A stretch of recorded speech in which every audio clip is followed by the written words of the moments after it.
You're listening to Art Workers, the Independent Artists Forum. I'm your host, Carl Bindman. Thanks for tuning in.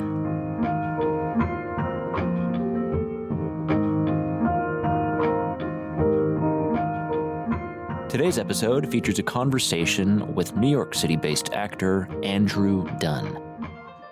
In our talk together, Andrew and I discuss what method acting is, what it isn't, and why it's so tricky to talk about. We share very personal and very similar stories from our time in actor training 10 years apart. And I forget how yes and works as a principle of comedy. Over to you, Carl.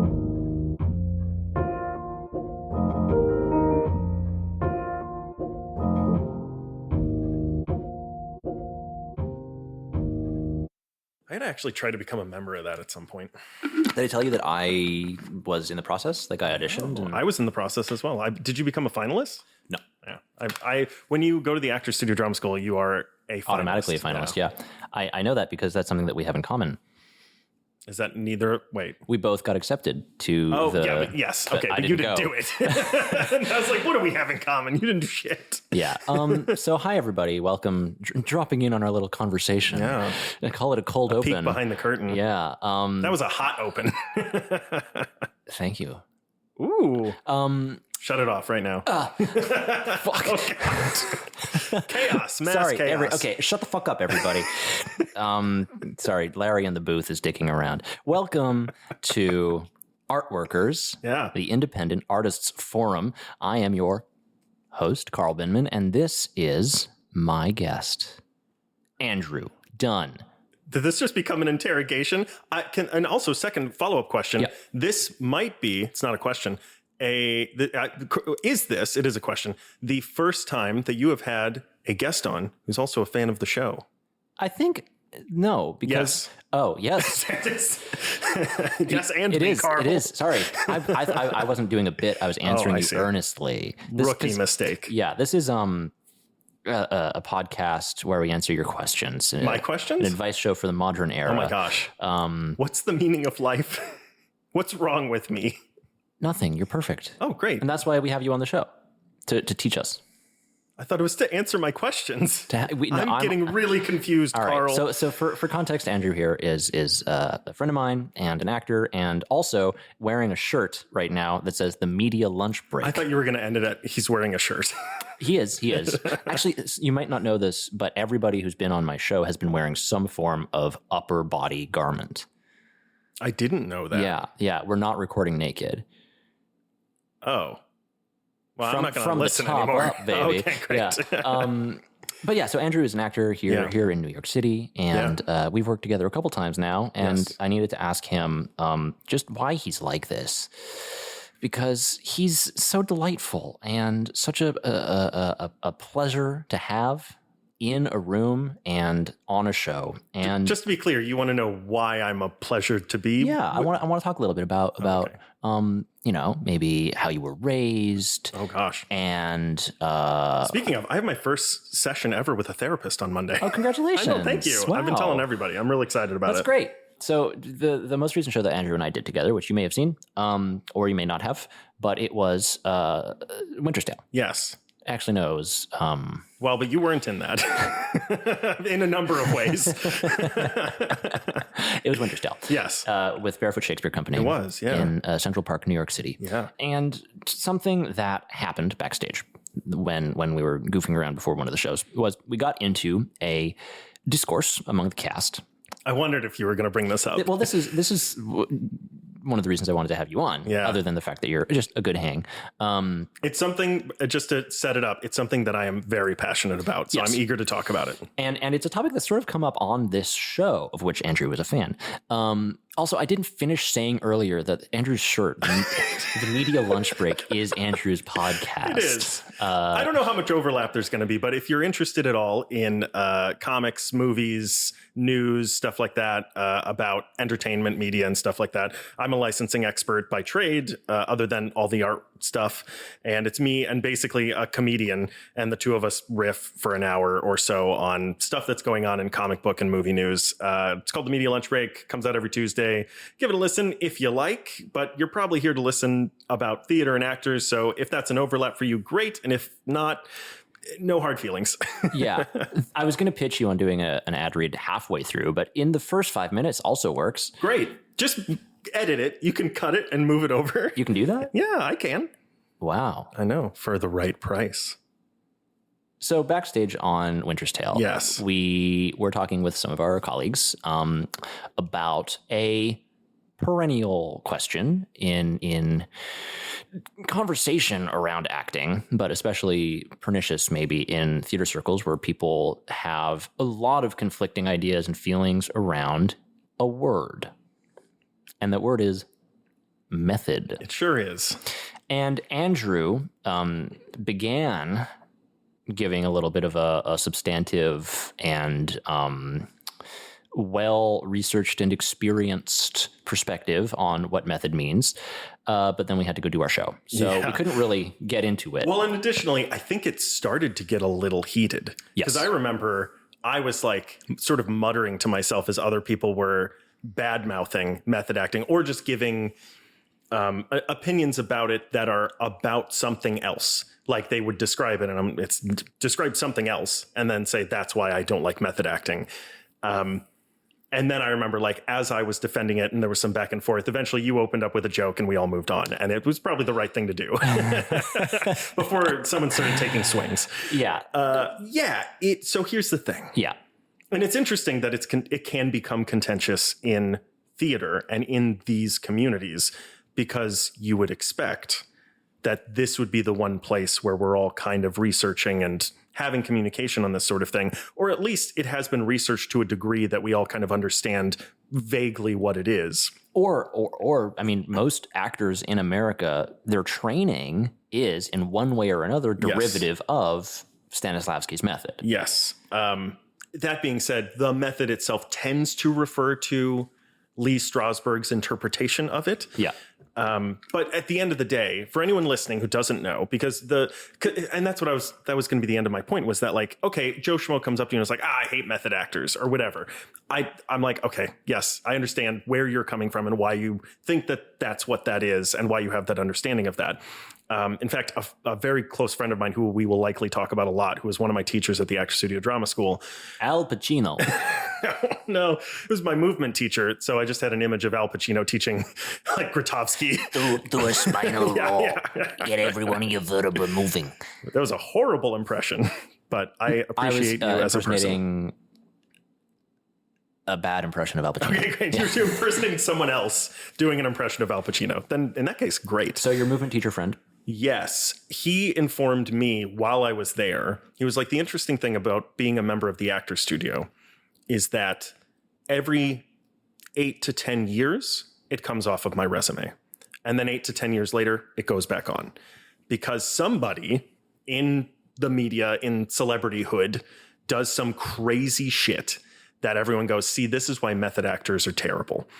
Forgetting that Bradley Cooper, Vincent D'Onofrio, Chris O'Dowd are all method actors. Notwithstanding, Robert De Niro, Dustin Hoffman, et cetera, Stephanie Al Pacino. Germanotta.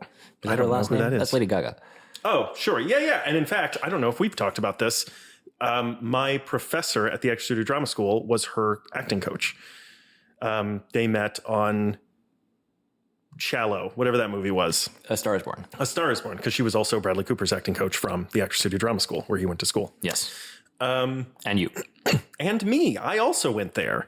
Thank you for mentioning that.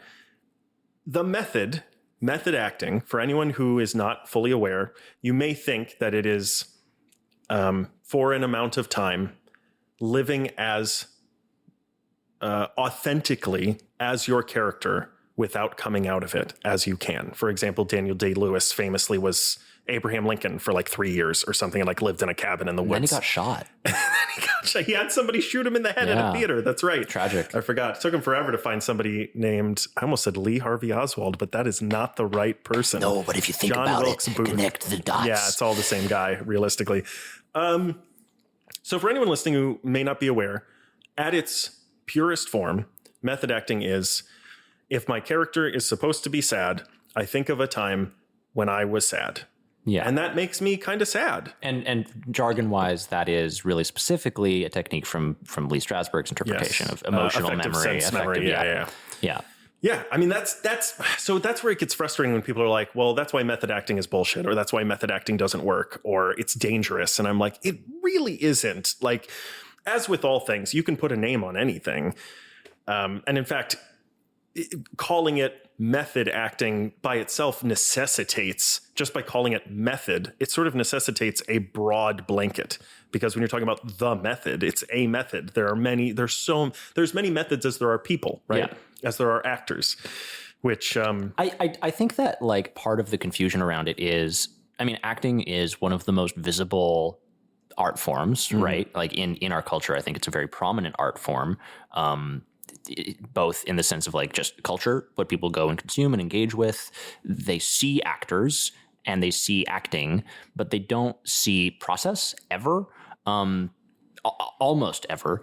And like the sort of divide between the product and the process that generates the product, I think, is there's a lot of room in there for crap for people to like fill that in with marketing for their own work, which I think is a lot of the reason that you have people who are like, well, I went full method, and it's like a way of promoting their work and themselves. And frankly, also it's about what makes it to the media. Like how often do stories come out that are like, hey, this guy did a bunch of research and went to Wikipedia and read a bunch of books on working at a bank, and then came in and did a good job. And then he did a great job being a bank guy, right? A bank teller. Like what? It's just not going to make news. It's not flashy, right? But you will. What does sell? Well, not newspapers now, but what does get clicks is Jared Leto playing sending Morbius, a dead fish or whatever. Yeah, but I was going to say specifically on Morbius, he played a guy with he lost the use of his legs and he was on crutches, and it took him an hour and a half to use the bathroom because they would yell cut and he would be like, well, I want to stay in this so I don't lose the physicality of the character and then waste everybody's time. Yeah. So like that's what comes out, because that's what gets clicked. In the Andy Kaufman movie. Oh man. But that also, right. That is a story that is very interesting to talk about as well, because he came out of that being like, oh no, I don't know who I am. Like there are dangers to that kind of mentality as well. Right. Yeah. But again, is that method acting, or is that just somebody doing a specific thing to like testing something? It's all experimental still, you know? Well, and I think the reason that the gap here is what's interesting to me is there brief history of method in the States, right? Is like Stanislavski had some like interesting ideas about how acting should look, workshopped them at the Moscow Art Theater. People had really good things to say about it, but didn't really get to see it because it was in Russia and in Russian. And so when some of Stanislavski's students came to tour the States in the 30s, people like Lee Strasberg went and saw and took some workshops and took away little chunks of what Stanislavski's overall, he called it the system, what his overall system was, right? And Lee Strasberg, for example, took that for himself, and you had like the fucking Sandy Meisner, like repetition. Yeah. Like each of these people sort of built studios and was it Adler who went to study with him later, and he was like, Stella all that Adler's shit was wrong. Exactly. And because this was like early Stanislavski method stuff that was brought to the States and then sort of spun off by enterprising actor teachers who wanted to build their own way of working and sort of take some cachet from Stanislavski. But like even there, we're talking about like misunderstanding and misappropriation, or not even misappropriation, just appropriation. Just an actor taking something that they think works for them it being influential and people wanting to do it, and it's spiraling off like that. And like the complication of how acting acting movements, acting schools, acting processes develop over generations is totally erased in the sort of method noun. What does that mean? Fucking anything. Right. You know? And what I find so interesting about it is how specifically American not only the actual tools that are used in what is called method acting are, because they're the American interpretation of a Russian thing that was like, you know, lost in translation a little bit, but also the entrepreneurial effort of branding these things as a movement, as method. Yeah. You know? And the group theater, the actor's studio, like these are all places that we know. Yeah. And the fact that like the acting styles that we associate with method are kind of key to, I would call, like modern theater and modern filmmaking. Yeah. But the fact that the term, the flagship term for these things has become so diffuse in meaning is, I think, really illustrative of, and forgive my use of this term, how postmodern the world is right now. For sure. You know? So what is your relationship with method? Oh, man. So interesting thing about the Actor Studio Drama School. I suspect they still do this. I've been out for 10 years. But when you first go, I'll put it my experience. When I first went, Jimmy the Lip, as we called him, R.I.P. James Lipton. Lipman. Yeah. Lipton T. James Lipton, who's the Dean Emeritus of the Actor Studio Drama School, gave a speech. Carol Kane was also there. Wow. Rip. But is she dead? No. Don't do that to me, Carl. And I didn't really know who she was. I had just gotten out of college. And I did, like, later I was like, oh shit, she was in Scrooged and Taxi. But I was, at the time, I was like, I have no idea who this is. James Lipton gave this speech about how, you know, people like Laurence Olivier think that the method is like total bullshit and unnecessary and useless. And the way he described it was, well, yeah, Laurence Olivier doesn't need this. Laurence Olivier is an anomaly, but not all of us can be anomalies. What we need are tools. We're just regular people, and we need something to put in our back pocket for when the gifts we are given don't work all of a sudden. We need something we can rely on. And one of the other things they say is, and that he said, is at some point during your career here, your time at the Actor Studio Drama School, 3-year program, either at the end of your first year or sometime in your second year, you will experience a breakthrough where everything makes sense. And I, literally until I was thinking about this, maybe last week, felt that I did not get that and was like, I kind of want my money back. And I go back and forth. It's a bold promise to say you're going to have a breakthrough. And granted, none of it's in any like writing or anything. They didn't send an email that I could point to and be like, where is it? You know, give me my money back. They didn't guarantee it or anything, but it is something that was widely told to us. This will happen for you. In a program that frequently had I think 40 people a class or something like that. Huge. Too many people. It was a lot. That being said, now that I've been able to look back at it, what I think actually happened was I had a very small breakthrough in a non-acting class. The Actor Studio Drama School believes, and I don't even know if they know that they do this, but I know that some of the teachers sort of discovered this. They practice, the way it was described to me is the program is a stove with 4 burners. There's the technique, like the emotional technique. There is... is the primary technique that you do work on there effective memory? Yes. Okay. Yeah, for sure. Well, it depends on the professor you get, but essentially they all have different ways of getting to the same technique. So my basic tech teacher was more about relaxation. You spend as much time as possible relaxing the body. That opens you up to be able to do an affected sense memory. Others were more about focus and action. And one was the professor who was Bradley Cooper and Lady Gaga's coach, believed in finding your shadow side, and that opened you up to something. I only took basic tech with the the Jekyll and Knapp, who's amazing. She's in The Defenders, which is a Marvel series, which I didn't know she was going to be in. And I was watching it and I was like, motherfucker, like that's amazing. But hers was very much about relaxation. Can I say something interesting? Of course. That I had a teacher in my conservatory, Circle in the Square, where Lady Gaga went. Ooh la la. Ooh la la. And had a teacher who taught, it was called the actor's instrument, used to be called something else, but she studied with Lee Strasberg, and we did Strasberg exercises, and the first year is all relaxation. Yeah. And her name was also Jacqueline. Interesting. Jacqueline Jacobus. You think it's the same person with a different name? No. Why? Why would you think that? You know nothing about it could be the exact same person pretending to be two different people raking in double the money. But didn't.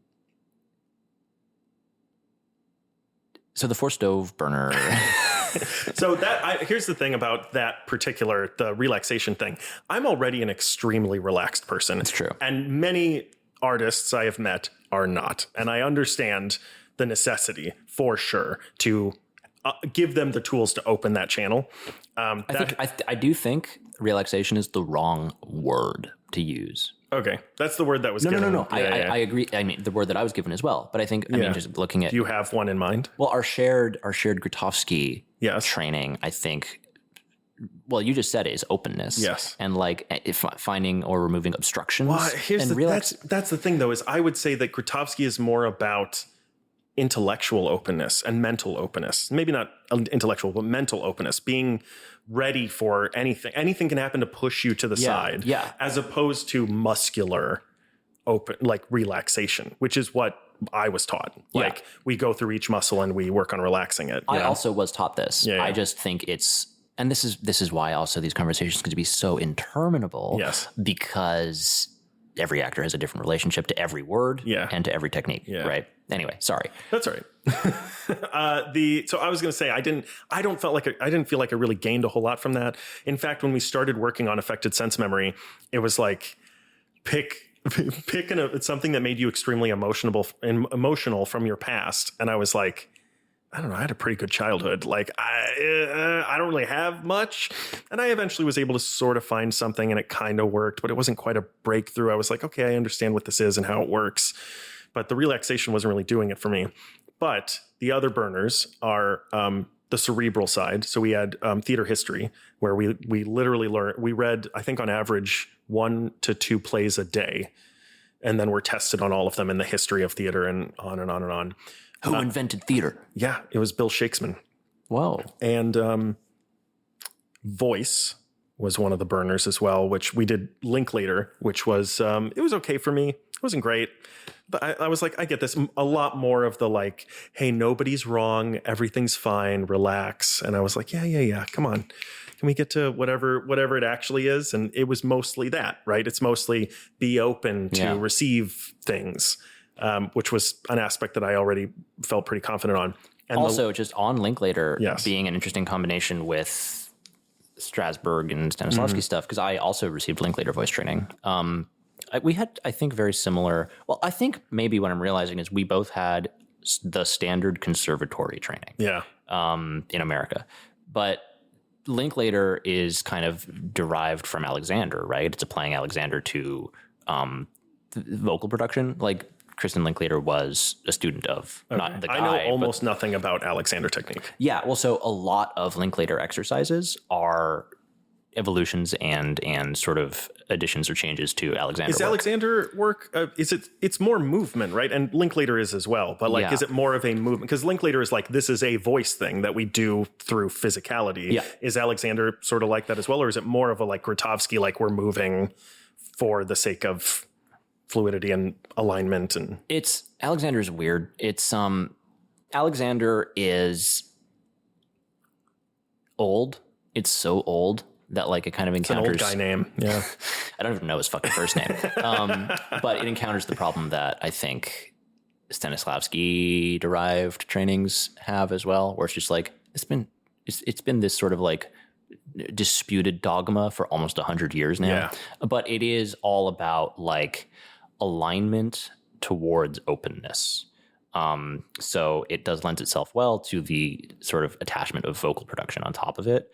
But like, get your bones, get your spine, get all that stuff, use your visualization and find your alignment and stuff. But it is less explicitly about character building or finding artistic expression the way that Grotowski is explicitly built for that. When we were comparing it to like Linklater as well, about it's not to find your voice, but it does hopefully also create an open channel for your voice to come out. Yeah, it's for the sort of the creation of neutral, but not necessarily within that are the tools. Well, one would think that within that are the tools to move beyond the neutral and into character or into choice. But then that's no longer the technique itself. Right. So it's sort of like stripping away, and then ideally you can add what you need to later. Yeah, but it's also complicated because it's extremely normative, right? Where it's like, this is what neutral looks like. This is the correct, I always had that with like neutral American speech when we would have like there's a dialect class that you can take so that was part of the trick they did is you get up at orientation, you talk a little bit about yourself and what you love about acting and stuff like that. And when you do that, they're checking to see how you sound, or at least they did at the time. I don't know if that's still the way they went through. They went through like a very big sort of evolution where there was a Google Doc that happened that was like, hey, this was not okay that happened to me. And it was just a collection of like past students, and it ended up going to the faculty and they made some very big changes. Circle too. Yeah, that doesn't surprise me. Circle of inequity. But they were like listening to you, and they would pick who's going to take neutral American speech classes. And I did not. And I was like, kind of want to though. I'd love to sound like Humphrey Bogart. Yeah, or just like I had taken voice and diction in college, and I was like, oh, I didn't realize, I pronounce at the time street like street with a SH because I was raised in the South, or dragon instead of dragon. But it's good to know. It's good to have the knowledge of how you're pronouncing things. Yeah. And to be able to add that if I want to do a Southern accent, because I was raised in the South, I was born in Ohio. So like I can go to that if I need to. It's very helpful, I found.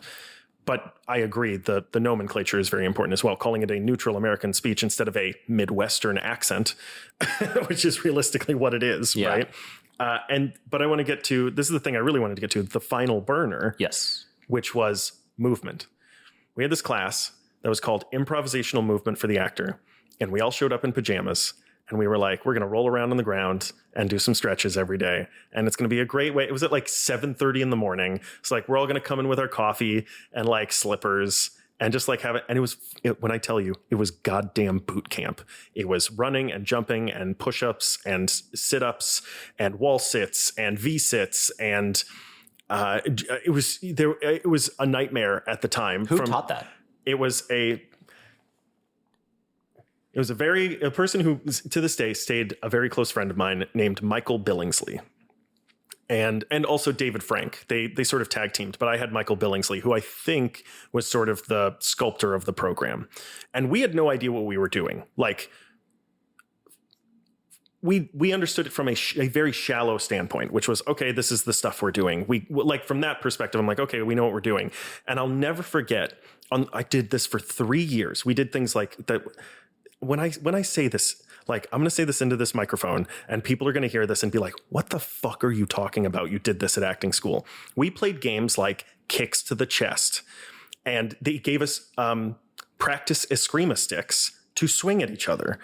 And it was all in a uniquely controlled environment where we're having a dialogue where I bring the eskrima stick back, and that is your cue to duck. And then when I see that you are below, I swing the eskrima stick. And then we could add jumps as well, where I'm going down first, I'm crouching, bringing the eskrima stick back. When I see you start to jump, I swing it under your feet. And then we have an exchange that is an actual communicative dialogue using nothing but sticks and kicks to the chest. I will say that's not super different from like good stage combat training. I agree. Which is about communicating through movement. I agree. But stage combat training is not usually used to teach acting. It should be. I agree. Shouts out to Brad Lemons and Dan Rankin, my stage combat teachers. No, fuck those guys. Okay. I'm sure they're great. But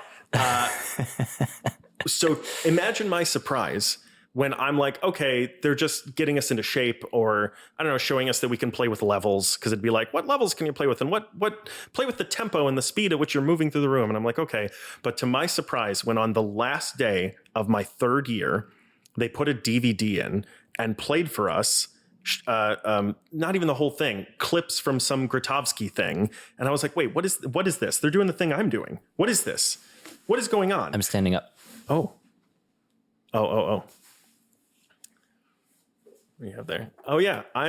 So Carl is, he's got a book out, and I am about a third of the way through that book. I'm a slow reader, but I've been reading it every night and I love it. It's called An Acrobat of the Heart, a physical approach to acting inspired by the work of Jerzy Grotowski by Stephen Wong. And you talked about this on this podcast at some point, right? Yeah, I think in the first episode with Helen, when we were talking about like touchstones and inspiration, because my undergrad, we did a lot of physical improvisation. Yeah. And Gabriela Petrov, my teacher, she did super intense Grotowski work in her MFA and brought that to our acting classes. And it is full of calisthenics. Sure. Yeah. Like do headstands, jump over each other. And, and it gradually builds to applying the physical presence and call it spiritual, but more like emotional limberness that you develop through like mindful use of the body in strange ways. Yeah. And if you allow that to inform your imagination, then you can do all sorts of interesting stuff. It's the thing I like about it the most as well, is that it is largely about communication. Yeah. It is, and not always outward looking. Well, and not only communication. Yeah, not only communication with another person. Like, it's like, there's a part, I just got to the part on headstands, and it's like, if you lose your balance, just roll into it. Yeah. And the way he words it is something along the lines of, are you going to find the actual thing? Do you know the page? I don't know the number, but it's when you start, it's right before they have the first thing on headstands. I was going to paraphrase it, but what the fuck? It's right here. There's like 4 pages on here's how to do like 6 different headstands or whatever. Yeah. You got the elbow headstand, the ear it's stand, like right the before handstand. He says something like, treat it as though it's like your body telling you we're doing this now. Like it's a communication with your body essentially. Well, it's bad audio to flip through a book, so I'll find it later. Great. For your own knowledge. You can put it in the show notes. But I think like the fact that it is all around, well, the foundations of the practice are around movement and momentum has like such a knock-on effect for the entire sequence of training that builds on it. Yeah. You know, where, and that kind of gets to my umbrage with the language around relaxation in Strasbourg and other preparation and stuff. Yeah. Where it's like relaxation, and kind of the same thing with Alexander, for example, where it's like, hey, we're doing this thing so we can go do that thing, but why aren't we just going to do that thing, or more explicitly moving through this thing to that thing? It just seems like a badly structured pedagogy. Well, my umbrage that I take with it, here's an anecdote that will explain this, I think. There's someone else who works regularly with Barefoot Shakespeare, who's a very good friend of mine. And he one time, he's very, he teaches Tai Chi. He's very like sort of, I hate this term, but sort of like Eastern spiritual kind of person. And he one time asked me like, hey, do you ever meditate before you go on stage? And I was like, funny you should ask. I have tried that. It throws everything off for me because it makes me okay. Like I go on stage and it's like all this crazy shit is happening, because that's what plays are about, right? They're about being off balance. Yeah. They're about like something crazy happening that throws chaos into a character's life. And I'm just like, no, I feel fine. That's not where I want to be when I'm on stage. And it's great for after. Like if I'm in something really hard and it's hard for me to get out of it, that's a great thing for me to have. Jacqueline Knapp used to call that putting on a vest and taking off a vest. And Jacqueline Jacobus called that closing out your work. Oh, great. Yeah. But with Jacqueline Knapp, you would actually like close your eyes and imagine putting a vest on yourself. And that vest can be chainmail, or it can be leather, or whatever you need it to be. It can be 7 feet of solid titanium, whatever you need to protect yourself. And then you take it off when you're done. Yeah. You know, there was in our character mask class, we did very similar work, except it was literally the mask, where you start with an actual physical mask and then you progress to a mask of the mind, you know, but you put on the mask and you take off the mask. And I think as well, when somebody, when we're backstage at a show, says method acting is dangerous and no one should do it, I think, like you were saying, there's only certain parts of it that we see. And I think they don't see, like you were talking about, the process to getting there. And that's part of it, is taking care of your emotional state. Yeah. Right? Yeah. And I meditate before some projects. Yeah. Basically, if it's a harder role, I take a moment, usually right before I go on stage at the top of the show. I sit, I close my eyes. I try to just sort of notice what's going on in my body and get connected to it. And then my cue comes and I go. So it's not like a full meditation. It's just sort of a check-in more than anything. Yeah. And that for me is the great value of like the Strasbourg school. Yeah. Because the relaxation and then the imagery work with like effective memory and stuff, what it does, because I never really connected with it on the level of like, I'm going to use this as an acting tool. It feels too cumbersome to me for my personal style of acting, where I like to be really responsive to what's happening around and outside me. Yeah. And if I'm trying to remember how I felt when when I got my dog. Okay. So let me cut you off there and say what they would say in response to that is, when you do that work, That's in rehearsal. It happens at home before you go to the So show. that you have the feeling accessible to deploy. And you can just bring it up. Yeah. I've never been able to do that. Me neither. A hammer that you are unable to swing is not a good hammer. A great tool for building a house. But I will say that what that training does for me, that I think has a lot of value, is it just builds a sensitivity to specific experience. You know, like if you're remembering in specific detail things, colors, textures, then that just builds your capacity for specificity. And that's everything, right? Yeah. And the same thing with relaxation. If you're building your capacity internally to relax where you find tension, you're getting more in touch with your body, and you're getting more in touch with identifying and feeling what's happening inside it, which is super, super, super important, right? But it is, for me, I have a lot of trouble with bridging the gap from the technique into actual performance using those sorts of tools. And so they become exercises, which is what they fundamentally are. But because I'm not able to relate them to my performance work in the same way that I am able to relate other exercises to my performance work, like viewpoints and stuff. They're great to keep the elasticity of your emotions outside of a rehearsal or a performance. If you need to like check in and be like, hey, like if you take a long time off of doing a show, like if you don't have work for a year or two, it's a good idea to maybe do some affected sense memory to just like, let's stretch this muscle a little bit. What are feelings? Yeah, I think it's Stanislavski, even in the first book, whichever one that is, Actor Prepares. And he says, you know, the violinist practices every day. The dancer practices every day. Why not the actor? Yeah. Yeah. It's a question I think about a lot, actually. What's your answer to that?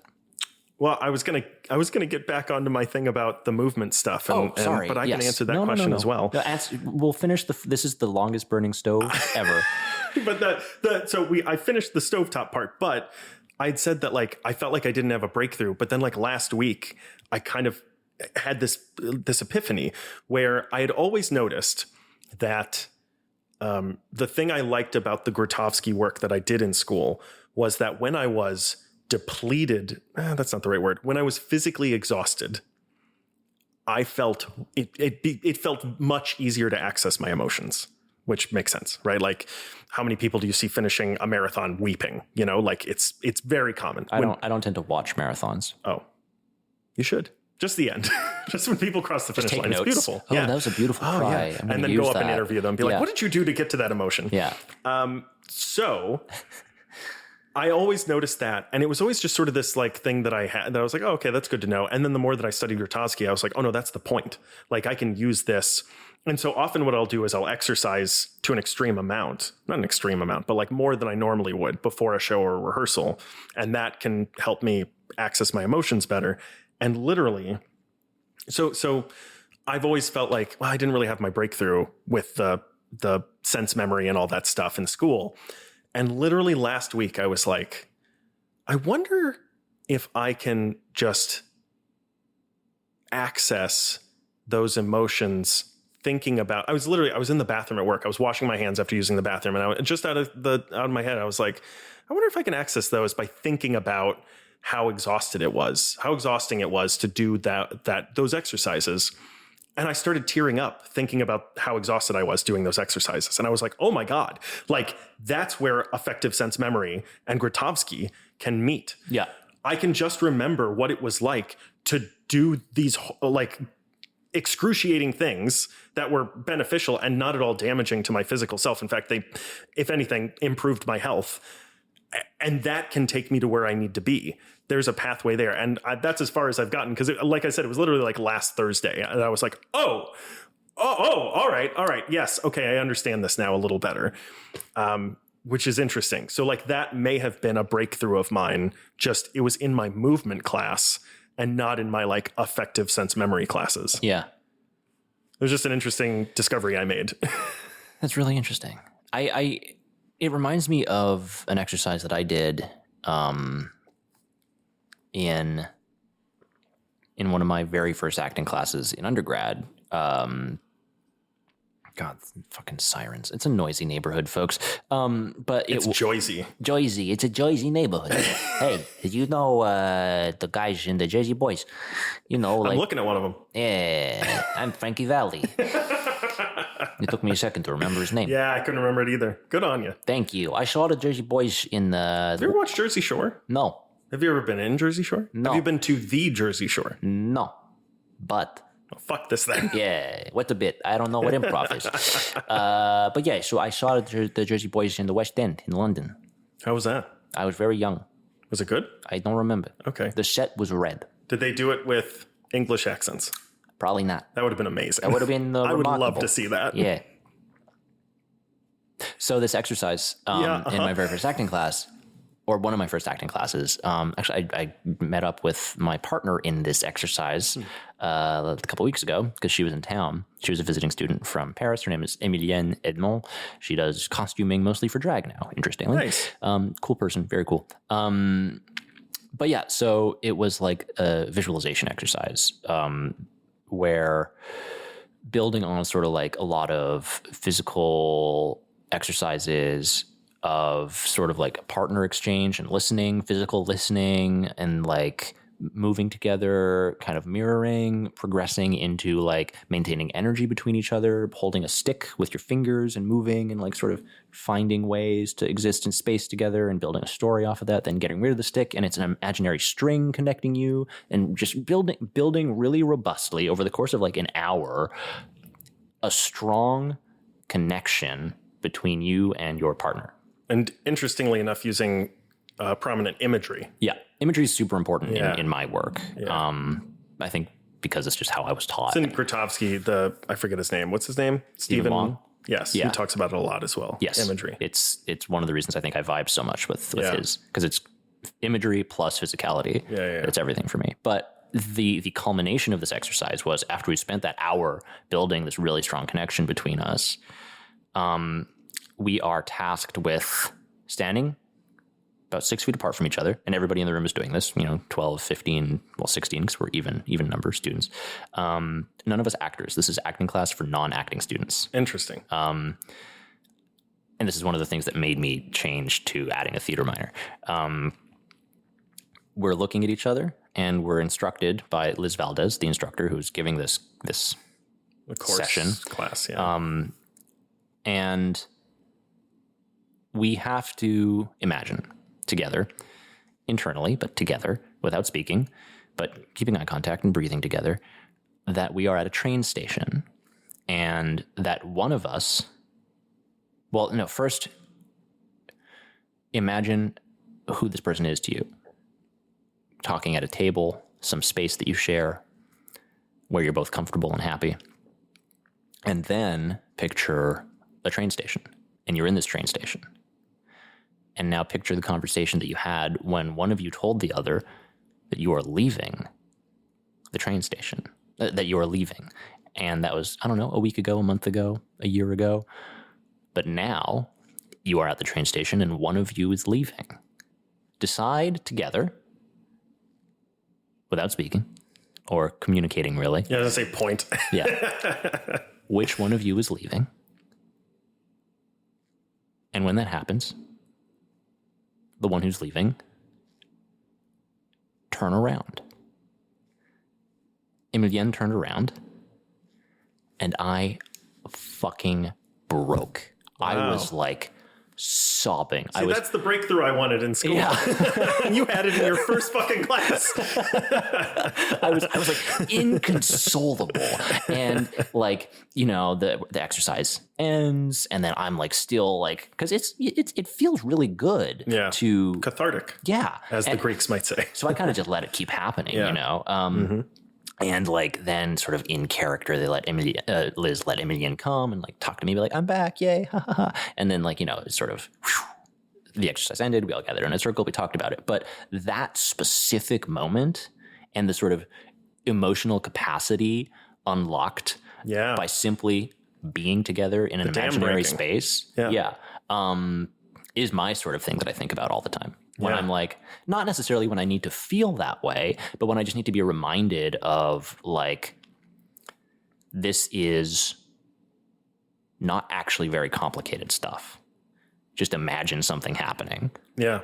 And if you're lucky enough, have somebody imagining it with you, you know, which is why I have, I think, a complicated relationship with the big discourse around method, quote unquote, is because I do think that like a lot of these tools, a lot of these styles, a lot of these schools are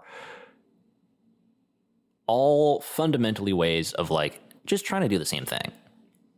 Well, and also playing, right? We're all just playing pretend. Yeah, exactly. We're all just trying to make something happen on stage that seems real, but isn't. Yeah. And trying to get back to when we were kids. And it was super easy to just go out and be like, well, no, I'm a knight. And the other person's like, well, I want to be a ninja. And it's like, okay, fine. Well, let's go. Okay. Yeah. I mean, I have a distinct memory when I was a kid after seeing the Scooby-Doo movie, where the people get like, I don't remember because I saw it when I was a kid and haven't seen it since, but I think at some point there's like monsters that possess people. Sure. And for like a week afterwards, if I was playing with my brother, I would just be like, and now I'm being possessed by a monster. Yes. Yeah. And I would jump around, you know? And that's all I get cast in now. That's what I would cast you in. But that's, you know, Linklater talks about that a lot, about like, we're trying to get our voice back to when it was as free as it was when we were kids. I know that what's his name again? Stephen Wong? Stephen Wong talks about that as well. I cannot remember his name. But yeah, he talks about that as well, about getting the body back to when we were kids, we just rolled around on the ground. When was the last time, you know, this stockbroker who does his job and then goes back home was laying on the floor or rolling or somersaulting? You know, like we did that all the time. It is, I think, a cliche, I'll say. Every acting book at some point needs to talk about finding the freedom you did as a child. But I think it's true too, though, right? Yeah. Like and again, you know, we were talking about this earlier about how there are as many different methods as there are artists. I think it's not something everybody needs, but it is very difficult to work in New York City and maintain your whimsy, you know? And fuck New York City, capitalism. It's very hard to like survive in the world and also keep your connection to organized chaos in an emotional, artistic, and creative fashion. Yeah. And that is maybe why people feel so strongly. This is my theory about why people feel so strongly about all the techniques, and they argue about them and have such strong responses, both for and against and around the ideas, is because like actors feel very strongly. Yes, we do. About our connection to that child place thing. And I think we feel threatened when we feel like something obstructs that or threatens that. Well, threatened when you feel threatened. But really, it's like, I think the connection is so tenuous and so hard fought and hard won to have a sense of play that if you're encountering somebody who has a different way of working and you feel like it is hostile to your way of working, whether or not it actually is or not, it really can feel like an attack on your most vulnerable, sensitive part. Interesting. The balls. I love you. What I was thinking, and it's interesting because it's basically the exact same thing. Oh, great. Okay. Well, Yeah. podcast Never over. mind. Yeah.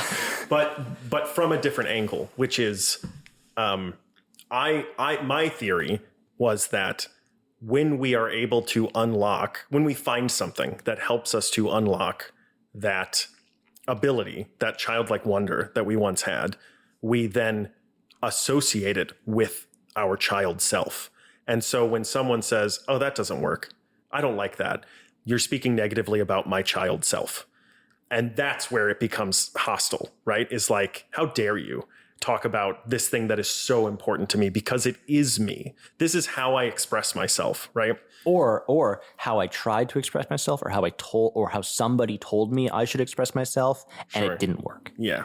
And I will say that something that maybe I don't agree with that you said is like I don't want to hear that. close your ears. Listener, something that Andrew said that I disagree with is that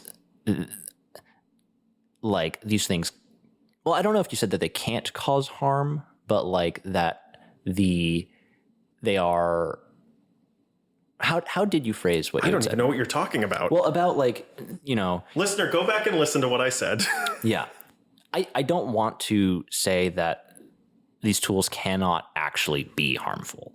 I agree. Like, I don't think there is something inherently harmful about any acting tool. It's a tool. Yeah, but I don't want to like dismiss somebody who, I mean, if they had a bad teacher who exposed them to it wrong. Absolutely. Or if there are some people who will do it right and it's harmful. And it's just harmful. Because if you're revisiting, right in quotes. I want to put right in quotes. Yeah. But But like if you're like doing all of your relaxation and just to use effective memory. Not everyone's method is going to be right for everyone else. Yeah. It's just, and like, and there's the sort of in Strasbourg, the thing tossed around of like, don't do anything that's like traumatic and interesting. That's not what they told us. Well, that's so my teacher Jacqueline Jacobus, she really stressed that of like, if you go somewhere traumatic, that's not helpful.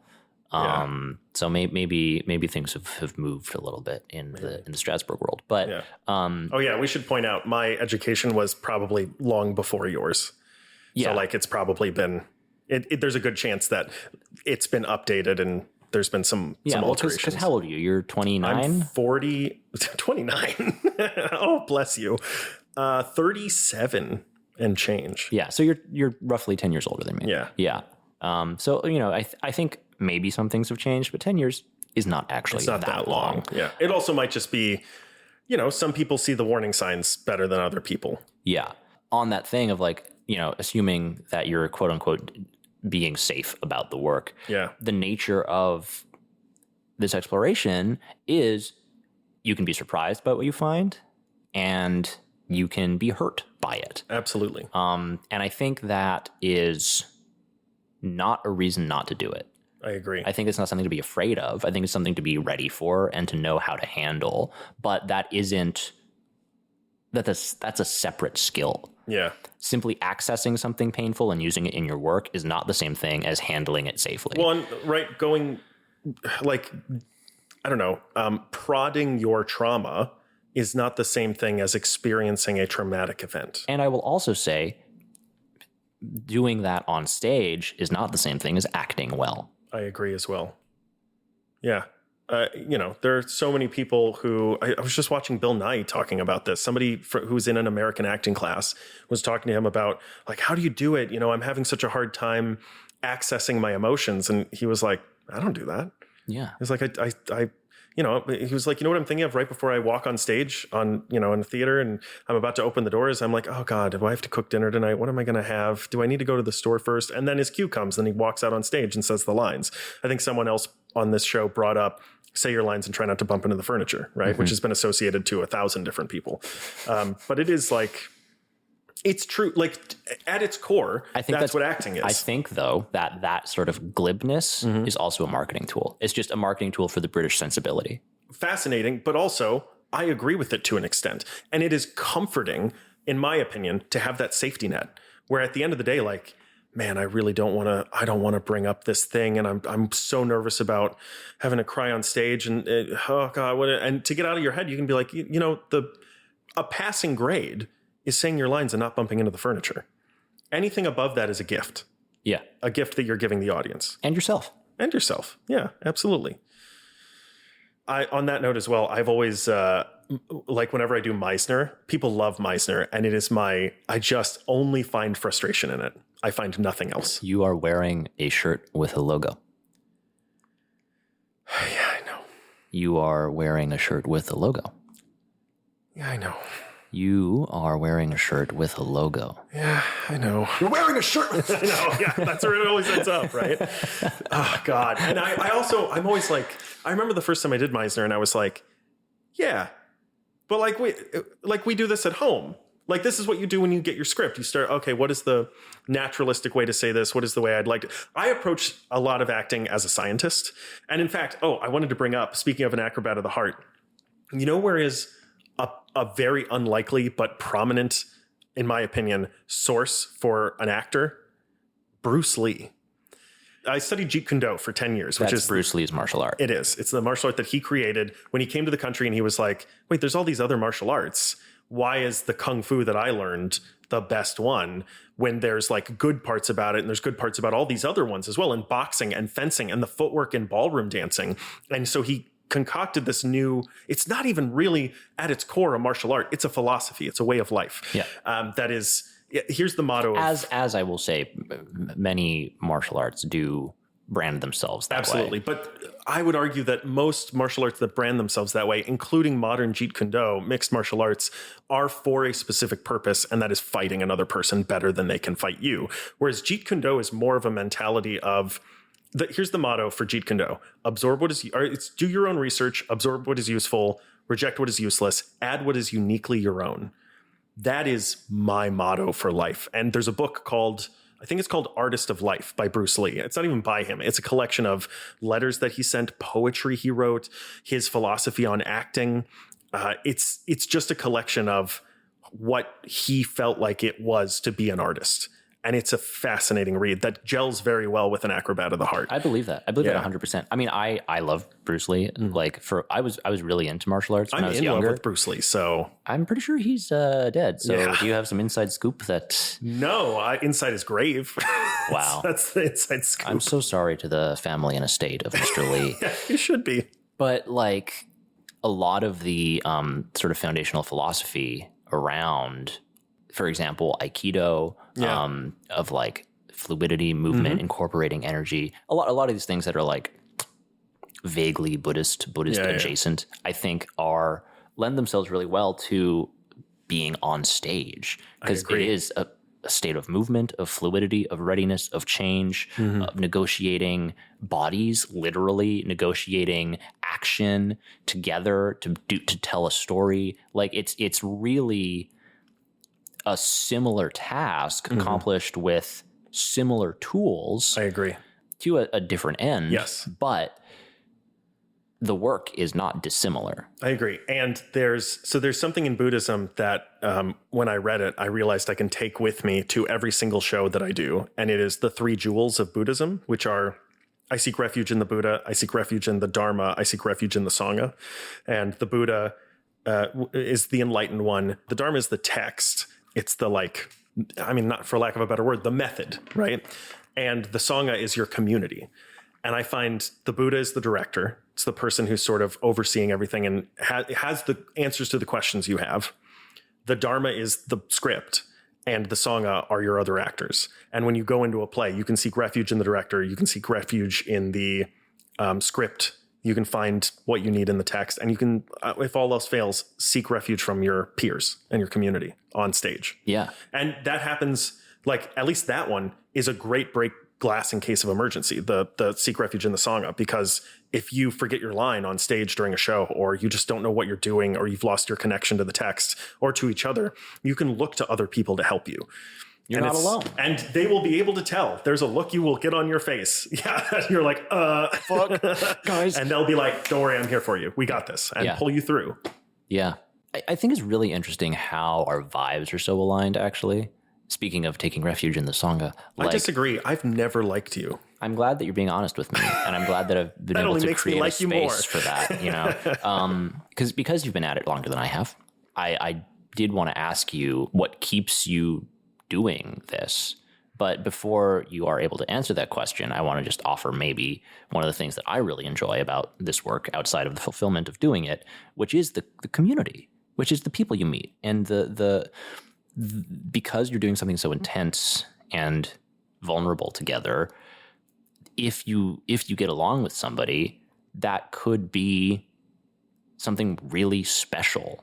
Because how often in your life do you encounter somebody that you happen to like get along with, and then you do intense, vulnerable work together for a month and a half? No, fuck that. No, I'm sure it's fine. No, I agree with you. If I had to look, there's a million reasons, right? Like nobody does the money. Yeah, that's right. Yeah, if they just stopped hurling buckets of money at me, then I would quit and I don't know, go I'm trying dig to ditches. stop, guys. Yeah. Jesus. That I mean, I'm sure we're running out of time, but that did happen to me where I gave up acting for a while. I don't know if you've heard that story. I have not. Barefoot Shakespeare was my return to theater. In fact, there's a long-running joke with Emily Gallagher, the president of the company, who I'm interviewing on Sunday. Oh, excellent! Yeah. So say hi to her for me. I love her very much. But she, when I first auditioned for my first Barefoot Shakespeare show, it was Lady Capulet, which is a prequel to Romeo and Juliet. I sent my headshot, which was 10 years old, and they had me audition for a 15-year-old brother of the main character. Hi. Yeah, I came in, and they were like, "You are not this person," and they had me read for someone else. And later, after I booked that role, it came up in a rehearsal that I was like, yeah, that's why because they were like, do you have a more recent photo we can use for promotional stuff? And I was like, I'll get one. I'm sorry. And I explained what happened. I just had a lot of really bad experiences, and I really was sick of having these bad experiences while I was also not able to afford food. And I was like, I really want to get like a full-time job. And then I continued. I was like, I'm going to stop auditioning. If someone wants me to work with them, if they want to give me a role and work around my schedule, I'll do that. But otherwise, I'm done. And I did that and had even more bad experiences because people were just handing me things and it was like whatever they couldn't fill, I guess. And then finally I started auditioning again. And I was like, I was like, fine, I'll do one audition. It was the first audition I had back into acting. And I got it. And I was like, fuck, now I have to do it. And it was one of the best. I know it was one of the best plays I've ever done. To answer your question, it is, I'm a very logical, I talked about this, how I'm a scientist when it comes to art and creativity. This is the least tangible thing I think that I can answer. It is just because it fulfills me and I don't really know why. But there is something about it that is different from, you know, I'm a singer, I'm a musician, I've performed in a bunch of different ways. I've been creative in a bunch of different ways. I've done martial arts and on and on and on. There's something different about this.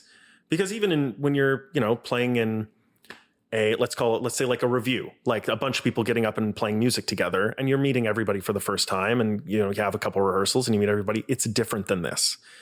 And I don't know that it's necessarily because of the people I'm meeting. There's something I get from the audience and from the completion of doing something like this on this scale that is extremely fulfilling spiritually. And I don't know what it is, but I literally, it's funny you brought up because I've been doing it for much longer. I literally just today, I have an ongoing list, a Google Doc of every performance I have ever done. Like including individual performances of a piece? No, like just like projects. productions, I guess. Yeah.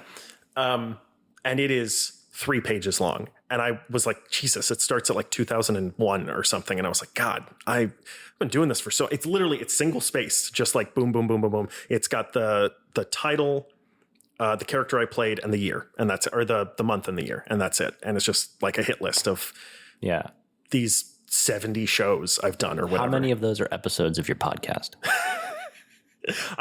I wish I should add that.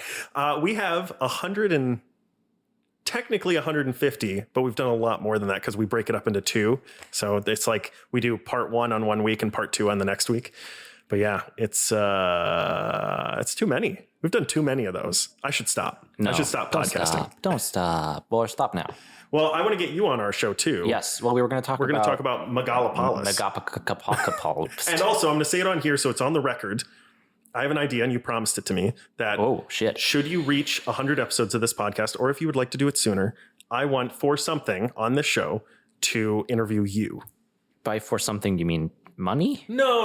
Like I don't have money. I don't want money. I'm an actor. I want your body.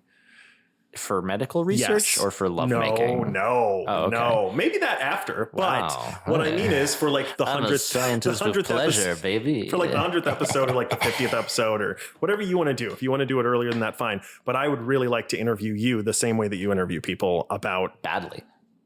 Yeah. But about like art and performance and stuff like that, because these are a dialogue, you don't do it as a traditional interview show. You offer a lot of your own experiences and stuff too. And there's a lot of it that I think is very interesting. Oh, thank you. I didn't mean it as a compliment. Oh, nevertheless, I will take it as one because I am a confident person. Excellent. That's fantastic. I think, we are about at time. But before before I let you go, I will need $500. I'm gonna need to be right back. Sure. I like to ask this to everybody. Is there anything that you would have wanted me to ask or that we didn't get to talk about that you think is important? Yeah, I had so many things that I was like, we did talk about almost all of them.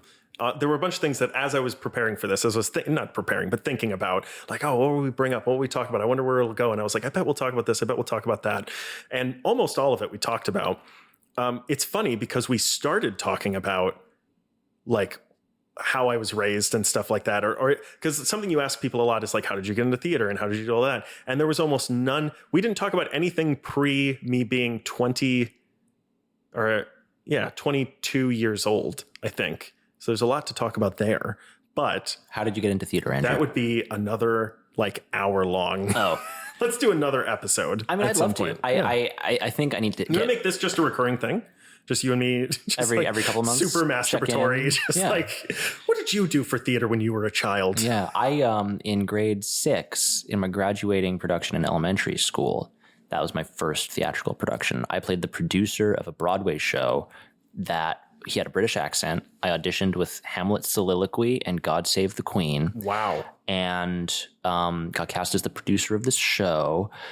You mean they made you the producer, not you acted in it as a character? No, the character I played was the producer of a Broadway show. That was like... I like the idea that they put you in charge of the entire production, but well, all right, fine. It was like a talent show, basically. Gotcha. And... I have a DVD of it. Oh. My accent is so fucking bad. Oh, that sounds Jesus so good. Christ. But what was your first? All right. Very first was, and I don't usually count this, but my mom signed me up for tap classes and I was one of the 7 dwarves in a tap show. But even though I had it perfect in rehearsal, I came out and just cried the entire time. I was like 5 or something. So what I usually say, my first foyer was I did really well in charter schools in middle school. I just by chance, like my favorite teacher from public school, the only one that worked well with me, was part of like a founding collection of teachers who left the public school that I went to and started a charter school called Francine Delaney's New School for Children. And I went there and did amazing. I was all of a sudden went from being a lazy, like falling behind kid who like was never going to amount to anything. And they were like, he's a failure, whatever, to being like in the top 1 percentile of math within a couple of years of the state and like stuff like that. Like insane, right? Wow. Like they just figured out, oh no, this is how you have to teach this kid. And part of that is because, the classrooms were like 10 people or something like that. It becomes much easier to teach in a way that individuals learn better when you have a smaller class size. We moved from North Carolina to Ohio to Toledo, Ohio. The only charter school in Toledo, Ohio was the Performing Arts High School of Metropolitan Toledo. And my mom was like, well, you did super well at a charter school before. Why don't we put you in charter school here? And it's a performing arts school, so that'll be fun. And shortly thereafter, I was like, I saw people super struggle with memorizing and with fear and getting on stage. And I was like, oh no, I can do that. And I was right. Yeah. And I was like, this is easy. like that actual, the technical aspects of like memorization going out on stage, I was like, oh no, I can do this. This is cake. And then once I got to college, I was like, oh, this is the hard part, is the emotionality and being honest and truthful and trying to appear natural on stage as opposed to just, I'm saying my lines now. Yeah. That's how I got started. And when do you plan to move past that? You are such a son of a bitch. Tomorrow. I'll do it tomorrow. Good luck. Well, I will say it has been an absolute pleasure having you here.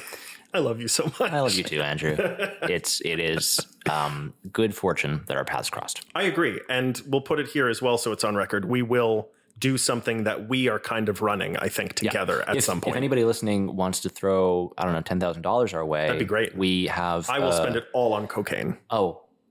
Can we do half heroin? Theater. Okay, great. I meant theater. That's what I call theater sometimes. That's my nickname. I love theater. It gets me jazzed. Theater tastes weird, doesn't it? Rosencrantz and Guildenstern are dead. Yeah. If anybody wants to see us doing that. I also have a pipe dream that you, I, and another person could do Shakespeare Abridged. Yeah. That would be fun. Revised. Oh, God. Isn't that the newer version of it? It's like the Shakespeare Abridged revised. Oh. It's like I don't know that. It updates the jokes to be from the 90s. That's okay, but the first page of the original is like, please change the jokes when you do this. I guess people weren't. That's dumb. They're dumb. Actors, man. Dumb actors. Ugh. All right. Bye. Please let us leave. And enjoy the outro. That was Andrew Dunn, I was Carl Bindman, and this has been Artworkers, the Independent Artists Forum. In an additional segment, Andrew has just pointed out to me that I didn't ask him where people can find him. So Andrew, where can people find you? I'm on Instagram, adunn, ADUNN 168. You can find me there. You can also go to my website, andrewjdunn.com, or check out themedialunchbreak.com. Right. You can find me at carlbindman.com. As always, I welcome any thoughts, questions, insights, or job offers. Thanks to Louie Zong for the use of our theme song, Fragments. And to the dear listener, I'll catch you next time.